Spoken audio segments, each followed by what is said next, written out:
Le preguntamos a el doctor Carlos Sánchez Berzaín qué es el exilio, a lo que nos dijo. Deseo felicitar a Global Human Rights League, que es una organización de defensa de los derechos humanos que se ha dedicado, entre otras cosas, a documentar las violaciones a los derechos humanos que se producen en las Américas y puntualmente en Bolivia.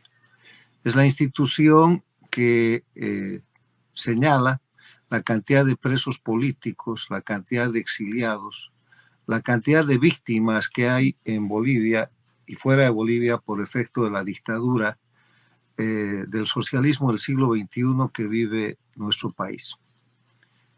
Hoy que se recuerda el Día Mundial de los Refugiados, 20 de junio, hay que recordar que los refugiados son personas que están fuera de su país de origen por temor a la persecución, al conflicto, la violencia generalizada u otras circunstancias que han afectado y perturban gravemente su vida y en consecuencia requieren protección internacional. Hay cerca o más de 8.000 bolivianos con refugio o exilio o asilo político en diferentes partes del mundo. Si ustedes visitan las páginas de Global Human Rights League y de otras instituciones, verán que hay exiliados y refugiados bolivianos en Estados Unidos, en España, en Europa, en el Brasil, en Perú, en el Uruguay, en diferentes lugares del mundo. Y eso nos lleva a recordar qué es el exilio político. Vale la pena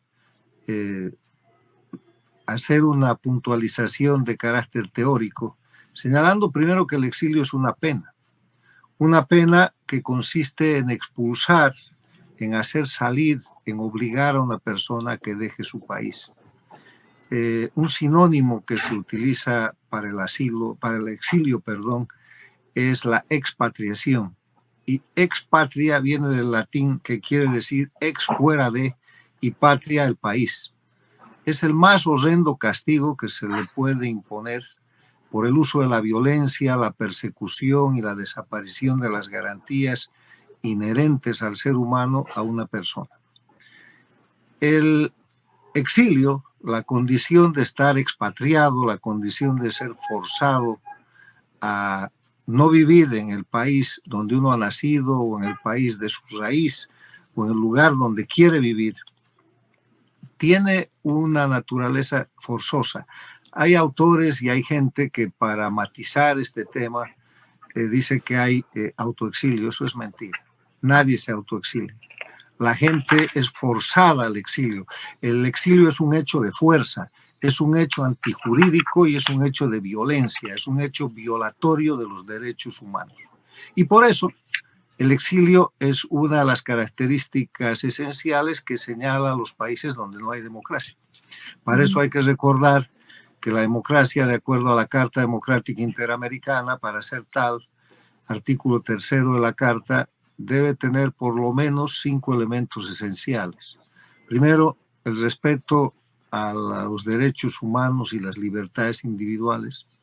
Segundo, la vigencia del Estado de Derecho, o sea, de la ley por encima del gobierno y por encima de las personas, la ley por encima de los individuos. Tercero, la separación e independencia de los poderes públicos, contraria a la concentración en pocas manos de todo el poder. Cuarto, la celebración de elecciones libres, justas, basadas en el sufragio universal como expresión de la soberanía popular. Y quinto, la libre organización política. ¿Por qué el exilio indica que no hay democracia? Porque primero es un acto de violencia que está señalando que no hay Estado de Derecho.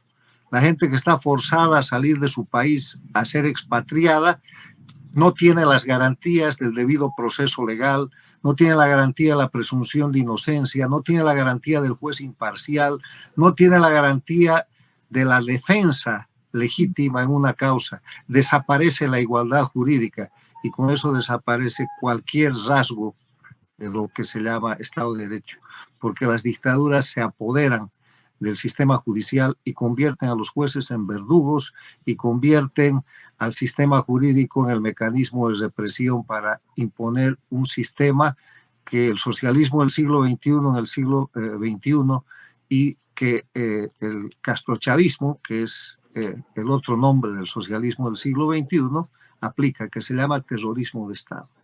El terrorismo de Estado se define como los crímenes que se cometen desde el poder, desde el gobierno, con el propósito de generar miedo en la población, de manera que por miedo la población asuma conductas que de otra forma no serían posibles. Por eso, si no quieres ser preso político, si no quieres ser exiliado, si no quieres perder tu patrimonio, si no quieres perder tu forma de vida, callado nomás, eres opositor funcional o estás sometido al régimen dictatorial. Y esto lo practica Cuba desde hace 64 años, Venezuela desde hace 23 años, Bolivia desde hace casi 20 años y Nicaragua en su segunda fase con el sandinismo castrochavista desde el año 2007. Entonces, el exilio demuestra que además de que no existe Estado de Derecho, no existe libertad, porque la gente que no puede vivir donde quiere no es libre, porque la gente que tiene que ir a otro país para que no lo maten, para que no lo encarcelen, para que no lo torturen, para que no lo priven de su libertad, no es libre. El exilio es una condición de libertad condicionada y sometida a la presión del Estado y del gobierno dictatorial que persigue al individuo.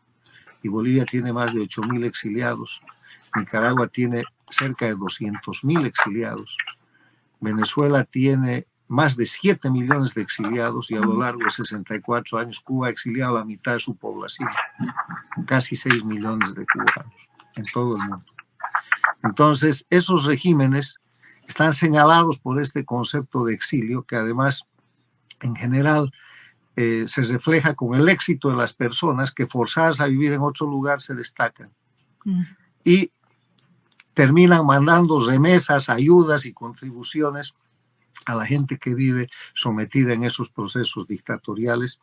Y los 4 países de las 4 dictaduras del castrochavismo en la región son ejemplos. Cuba vive en las remesas, Venezuela lo mismo, Nicaragua y Bolivia, que acaba de subir el nivel de remesas internacionales que recibe.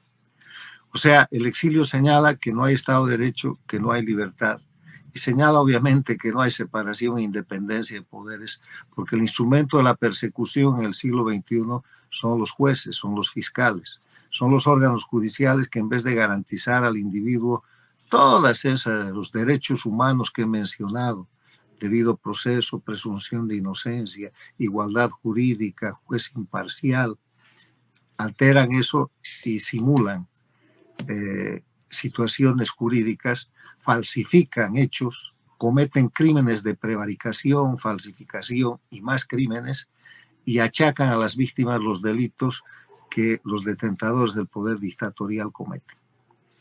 Con esta descripción, decirles que cuando retorna la democracia cesa el exilio. Y eso ha sucedido en la historia de Bolivia varias veces. La última vez fue cuando se recuperó la democracia el año 76-77. Lo primero que se hizo para reponer condiciones de democracia en Bolivia fue el retorno de todos los exiliados y la liberación de todos los presos políticos. Por eso, sin esas condiciones, no hay manera de avanzar a la democracia. Por eso es que las elecciones en dictadura, donde la gente vota pero no elige, con intentos reiterados en Venezuela, con intentos manipulados en Bolivia, donde se sigue creyendo que se puede ganar por elecciones a la dictadura, no funcionan. Mientras haya presos políticos, perseguidos políticos y exiliados políticos, no va a haber democracia en ninguno de los países que tienen esas condiciones. Mi mensaje final de solidaridad con los perseguidos, los presos políticos y los exiliados, víctimas de las dictaduras del castrochavismo o socialismo del siglo XXI.